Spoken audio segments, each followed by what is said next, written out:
L'enjeu il est crucial en fait, parce que je dirais que toutes les autres dimensions du projet reposent sur la participation des populations locales. Donc c'est-à-dire que par exemple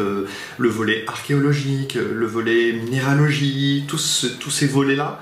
la réussite de la valorisation de ces volets-là est dépendante bien évidemment de la relation avec les populations locales. Pourquoi ? Parce que si on valorise des choses qui ne vont pas dans le sens des populations locales, les populations locales elles-mêmes ne valoriseront pas,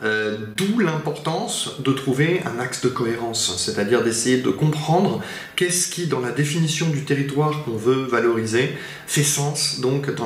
pour la population locale, et notamment dans la langue de la population locale. Il faut rappeler qu'on est en monde berbère quand même, donc c'est quand même très important puisque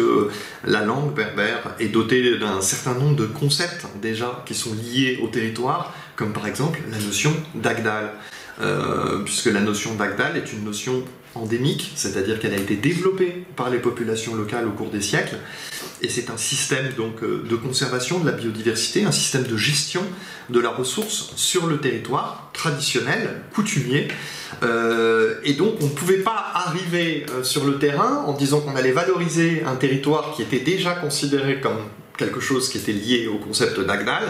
en ne respectant pas un minimum le concept local de gestion de la biodiversité.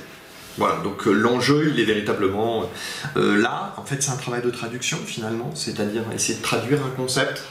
par un autre concept local et essayer d'arriver à trouver un juste milieu dans lequel les populations locales et les décideurs